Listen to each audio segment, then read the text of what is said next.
एक बार एक बच्चा समंदर के किनारे से जा रहा था। उसने देखा समंदर की लहरों की वजह से बहुत सारी मछलियां समंदर के किनारे पर आ रही है। तो बहुत तेज धूप की वजह से वो मछलियां मर रही है।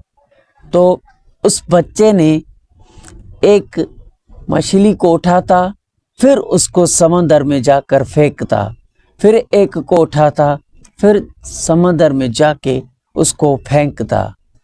तो वहां से एक आदमी गुजर रहा था जिसने ये देखा और उस बच्चे की तरफ देखकर बोला, ये सिलसिला इस तरह से कभी ख़त्म नहीं होगा। एक मछली को उठाते हो फिर समंदर में फेंकते हो, तुम्हारी वजह से ही ये सारी मछलियां नहीं बच सकती। तो उस बच्चे ने फिर से एक मछली को उठाया किनारे से और समंदर में जाकर फेंका। तो फिर बोला, किसी के लिए नहीं लेकिन इस एक मछली के लिए फ़र्क पड़ा। तो इस कहानी का मकसद ये था कि आपकी कोशिश की वजह से किसी एक की जान बच सकती है और आपकी कोशिश की वजह से आपकी एक मदद से बहुत कुछ हो सकता है। इसलिए ये स्टोरी बताने का मकसद ये था कि आप मेरे चैनल को सब्सक्राइब करें, एक एक करके कमेंट करें, लाइक करें, जिस वजह से आपकी एक मदद से मेरा चैनल ग्रो हो सकता है। Thank you. आगे आज हम पढ़ेंगे जनरल साइंस एंड एबिलिटी का बुक। तो जनरल साइंस और एबिलिटी का बुक सबसे पहला चैप्टर है एस्ट्रोनॉमी। सबसे पहले इसमें मैं एस्ट्रोनॉमी की डेफिनेशन पढ़ूंगा, उसके बाद इसी डेफिनेशन को उर्दू में एक्सप्लेन करूंगा।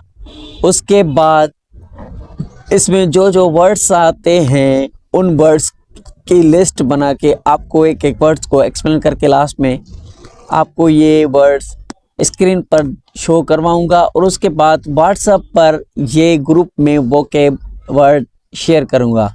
तो आप देखें, जुड़े रहें। Astronomy chapter 1 astronomy. Yet it is moves Galileo Galilei. तो ये स्टोरी है छोटी, मैं आपको बताऊं, उसके बाद एस्ट्रोनॉमी की बारे में सब पढ़ेंगे। तो एंड येट इट मूव्स, ये क्या है, क्यों लिखा गया है किताब में, आपको पता होना चाहिए, ठीक है।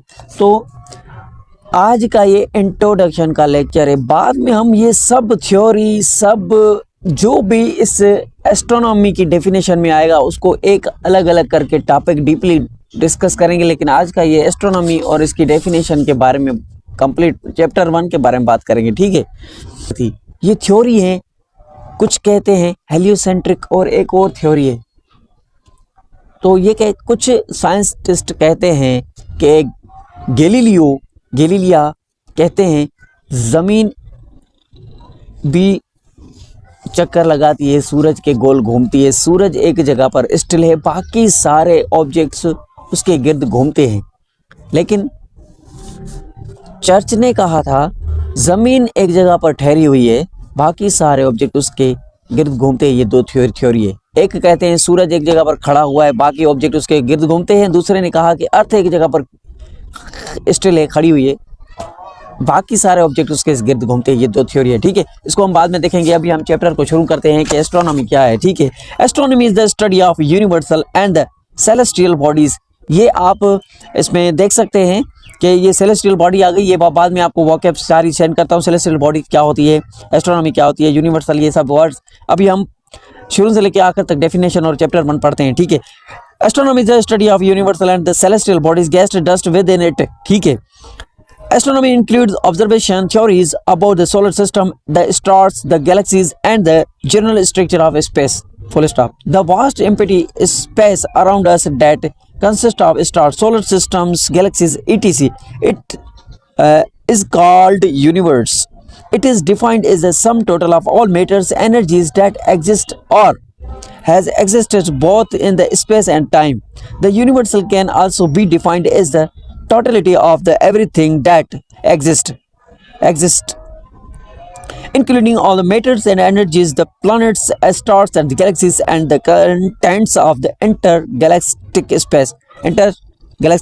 गैलेक्टिक स्पेस क्या है, ये जो इसमें वो भाई, अभी हम इसको उर्दू में पढ़ते हैं कि ये उर्दू में इसकी मीनिंग क्या है और ये क्या चीज़ है, ठीक है।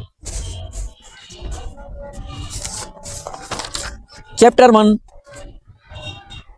Astronomy and yet it moves Galileo Galilei, ठीक है। ये हम गैलीलियो गैलीलिया वाली हिस्ट्री पढ़ ली, अभी हम उसको उर्दू में बताते हैं कि ये क्या चीज़ है। एस्ट्रोनॉमी एक साइंस का फील्ड है जो यूनिवर्सल और इसके अंदर मौजूद सेलेस्टियल बॉडी जैसे कि स्टार्स, चांद, सूरज और सियारे, गैसेस और डस्ट का मुताला करता है। इस फील्ड में सोलर सिस्टम, स्टार, गैलेक्सीज और पूरी कायनात के स्ट्रक्चर के मुतालिक तजुर्बात और नजरियाती शामिल हैं। वो बड़ा और बेपनाह खुला एरिया है जो हमें चारों तरफ दिखाई देता है, जो हमें यूनिवर्सल में आसमान पर चारों तरफ दिखाई देता है, ठीक है। ये इंग्लिश में था, अब ये उर्दू में उसकी ट्रांसलेशन है। चारों तरफ हमें दिखाई देता है, जिसमें सितारे भी मौजूद हैं, सियारे भी मौजूद हैं, गैलेक्सीज भी हैं। ये हमें सितारे, सियारे, गैलेक्सीज, ये हम नेक्स्ट चैप्टर में एक एक करके अलग अलग करके इनके बारे में डीपली डिस्कस करेंगे। अभी हम एस्ट्रोनॉमी को समझते हैं कि एस्ट्रोनॉमी क्या होती है। एस्ट्रोनॉमी लास्ट में मैं आपको एस्ट्रोनॉमी का वर्ड क्विकली इसकी डेफिनेशन बताऊंगा। चांद, सूरज, गैलेक्सीज और मुख्तलिफ आसमानी जिस्म मौजूद हैं उसे यूनिवर्सल कहते हैं, ठीक है।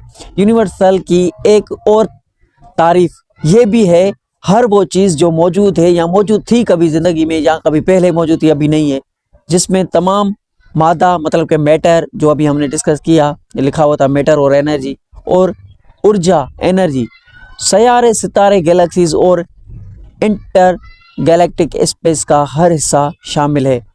अभी यहाँ पर वर्ड्स आ गए, वर्ड्स की हम अभी बात करेंगे, ठीक है। अभी इसमें वर्ड्स आ गए, वो वर्ड्स मैं आपको बताता हूँ। अभी हम वोकैब की बात करेंगे और ये पेजेस पर जो वोकैब ये लिखे हुए हैं ये व्हाट्सएप ग्रुप में मैं सेंड करूँगा, ठीक है। आप कमेंट करना ना भूलें। सेलेस्टियल बॉडीज़, वो उनका मतलब है वो तमाम ऑब्जेक्ट्स होते हैं जो स्पेस में ऊपर मौजूद होते हैं। नेचुरली तौर पर आसमान पर ऊपर स्पेस पर जो भी मौजूद है वो सेलेस्टियल बॉडीज़ होती है, ठीक है। तो ज़मीन के बाहर मतलब जो भी चीज़ें हैं वो सेलेस्टियल बॉडीज़ में मौजूद हैं, पाई जाती हैं, ठीक है, जो यूनिवर्सल में पाई जाती हैं, ठीक है। एग्जाम्पल्स के तौर पर आप देखें, स्टार्स आते हैं इसमें यूनिवर्सल में, सेलेस्टियल बॉडीज़ में स्टार्स आते हैं, सयारे, सन, प्लैनेट्स, मून, चांद, एस्ट्रॉइड्स आते हैं, कॉमेट्स आते हैं, मीटोराइट्स आते हैं, मीटोर्स आते हैं, मेटियोराइट्स होते हैं। ये तमाम सेलेस्टियल बॉडीज़ यूनिवर्सल का हिस्सा हैं और इनका मुताला एस्ट्रोनॉमी का एक अहम हिस्सा है, ठीक है। एस्ट्रोनॉमी हम उसको बोलते हैं जो भी हम स्टडी या ऑब्जर्वेशन करते हैं यूनिवर्सल के बारे में, जिसको हम रिसर्च करते हैं, जो भी उसके बारे में हम ढूंढते हैं। ऑब्जर्वेशन इसी को ही कहते हैं जो कि आसमानी जो भी चीज़ों के बारे में हम रिसर्च करते हैं या दूरबीनी के ज़रिए उनको देखते हैं, उस तालीमात को हम एस्ट्रोनॉमी बोलते हैं। जो भी हम रिसर्च करते हैं यूनिवर्सल के बारे में उसको एस्ट्रोनॉमी कहते हैं। और जो साइंसदान होते हैं जो कि आसमान पर, स्पेस पर, ऊपर सियारों पर रिसर्च करता है, उसको हम एस्ट्रोनॉमर कहते हैं, ठीक है।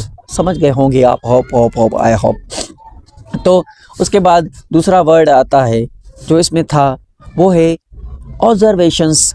एस्ट्रोनॉमी में ऑब्जर्वेशन वर्ड्स की मीनिंग क्या है, मतलब क्या है? आसमानी जिस्मों जैसे कि सेलेस्टियल बॉडीज़ की हमने बात की, उसका मुशाहिदा करना, उसको देखना, उसको जांच पड़ताल करना, उसको हम ऑब्जर्वेशन कहते हैं, ठीक है, उसका मुताला करना। एग्जाम्पल, जब साइंटिस्ट टेलीस्कोप के ज़रिए सितारों और सैयारों का मुशाहिदा करते हैं तो इसका एस्ट्रोनॉमिकल ऑब्जर्वेशन कहा जाता है, इसको एस्ट्रोनॉमिकल ऑब्जर्वेशन कहा जाता है, ठीक है। उसके बाद तीसरा वर्ड था इंटरगैलेक्टिक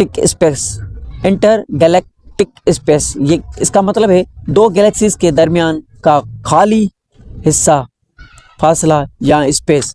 अब गैलेक्सीज हैं, एक गैलेक्सी इधर है, 1 मिलियन दूर है, और उसके बीच में जो फासला है, जो अंधेरा है, आप देख सकते हैं, मैं पिक्चर पीछे बैकग्राउंड में शेयर कर दूंगा। उस फासले को इंटर गैलेक्टिक स्पेस कहा जाता है। ठीक है, जो दो बड़ी गैलेक्सीज के दरमियान फासला होता है उसको इंटर गैलेक्टिक स्पेस कहा जाता है। अब एक गैलेक्सी है जिसके अंदर चांद, सूरज, धरती, हमारी 8 प्लैनेट्स, कॉमेट, एस्टेरॉइड, मीटोराइड्स, बहुत सारे पत्थर ऊपर उड़ रहे हैं, वो सारे एक ही गैलेक्सी है। ठीक है, ऐसी हजारों गैलेक्सी और भी हैं। तो इंटर गैलेक्टिक स्पेस वो जगह होती है दो अलग अलग गैलेक्सीज के दरमियान मौजूद होती है। ये स्पेस ज़्यादातर खाली एम्प्टी होती है। ठीक है, समझ गए। तो उसके बाद क्या आता है, उसके बाद एक वर्ड ये भी लिखा हुआ था, टाई डायमेंशन सिस्टम क्या होता है।